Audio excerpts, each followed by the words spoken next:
Hello everyone, তোমাদের জন্য আমি নিয়ে এসেছি আজকে মাছের ডিমের একটা অন্যরকম রেসিপি। তো মাছের ডিমের এই রেসিপিটা বানানোর জন্য প্রথমে আমি দিয়ে দিলাম কড়াইয়ে একটু জল। তো জলটা একটু গরম হলে আমি এর মধ্যে দিয়ে দেব মাছের ডিমটা দেওয়ার পর একটু নুন আর একটু হলুদ দিয়ে বেশ ভালোভাবে নাড়িয়ে চাড়িয়ে বেশ 5 মিনিটের জন্য আমি এটাকে ঢাকা দিয়ে মিডিয়াম আঁচে সেদ্ধ করতে দিয়ে দেবো। তো 5 মিনিট পরে দেখো মাছের ডিমটা আমার সেদ্ধ হয়ে গেছে। তো এবার এটাকে আমি একটা প্লেটের মধ্যে তুলে নেব। প্লেটের মধ্যে তুলে নেওয়ার পর এটাকে একটা কাঁটা চামচ দিয়ে বেশ ভালোভাবে সুন্দর করে ছাড়িয়ে নেব। তো এখানে বলে দিই, মাছের ডিমটা কিন্তু পুরো সেদ্ধ করলে হবে না, অর্ধেক সেদ্ধ করতে হবে। তো এটাকে ছাড়িয়ে নেওয়ার পর আমি দিয়ে দিলাম আগে থেকে সেদ্ধ করে রাখা আলু, যেটাকে ভালোভাবে ম্যাশ করে এর সঙ্গে মেখে নিতে হবে।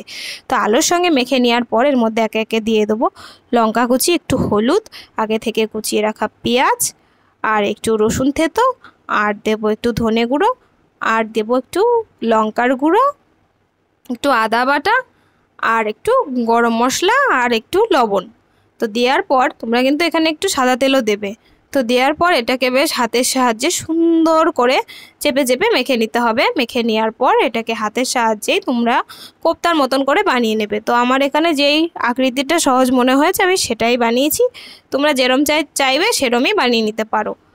সব কোপ্তাগুলো আমার বানানো হয়ে গেছে। এবার আমি দিয়ে দিয়েছি কড়াইয়ের তেল, আর এদিকে নিয়ে নিয়েছি একটা ডিমটাকে বেশ ভালোভাবে ফেটিয়ে নিয়েছি নুন দিয়ে। এবার আমি কোপ্তাগুলোকে ডিমের মধ্যে চুবিয়ে বেশ গরম তেলের মধ্যে একটা একটা করে দিয়ে দেবো। তো অবশ্যই এখানে ধীরে ধীরে কাজটা করতে হবে, নাহলে কিন্তু কোপ্তাগুলো ভেঙে যাওয়ার সম্ভাবনা থাকতে পারে। তো সব কোপ্তা কটা দেওয়ার পর এখানে কিন্তু আঁচটা মিডিয়ামেই রাখতে হবে, নাহলে কিন্তু ঠিকভাবে ভাজা হবে না।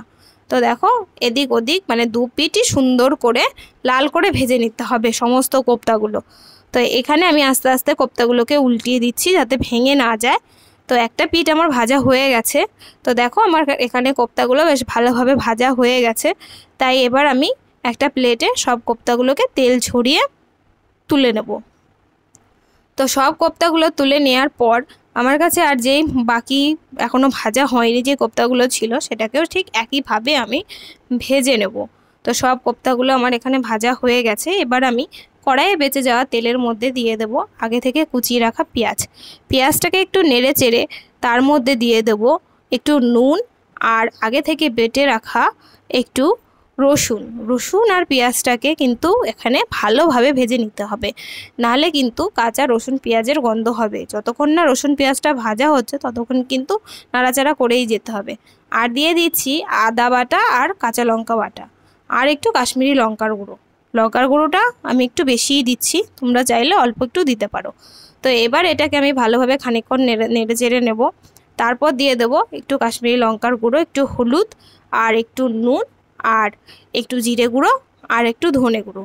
তো এই মশলাগুলো এবার আমি ভালোভাবে তেলের মধ্যে বেশ নেড়ে চেড়ে ভেজে নেব যতক্ষণ না পর্যন্ত ভাজা হচ্ছে। তো মশলাটা যাতে না পুড়ে যায় তার জন্য আমি দিয়ে দিচ্ছি প্লেটটা ধুয়ে একটু জল।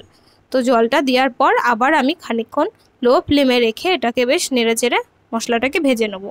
তো মশলাটা যখন আমার প্রায় ভাজা হয়ে আসবে তখন আমি এর মধ্যে দিয়ে দেবো আগে থেকে গরম করে রাখা জল।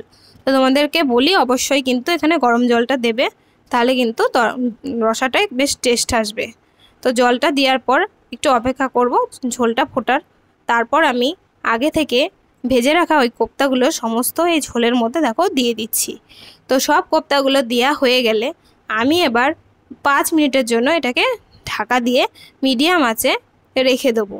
তো 5 মিনিট পর দেখো 5 মিনিট পর কি সুন্দর হয়েছে, বেশ তেল ছেড়েছে। তো এবার এটাকে আমি আস্তে আস্তে উল্টিয়ে দেব যাতে অপর পেটটাও বেশ ভালোভাবে সেদ্ধ হয়ে যায়। তো এর মধ্যে আমি এবার দিয়ে দেবো 3টে চিড়ে রাখা কাঁচা লঙ্কা আর একটু গরম মশলার গুঁড়ো। তো এটা দেওয়ার পর আমি এটাকে আবার 2 মিনিটের জন্য ঢাকা দিয়ে বেশ আঁচ কমিয়ে রেখে দেবো। তো 2 মিনিট পর দেখো আমার পুরো তরকারিটা রেডি। তো ভাবতে পারিনি এত টেস্ট হবে, এটা কিন্তু আমার খুব ভালো লেগেছে।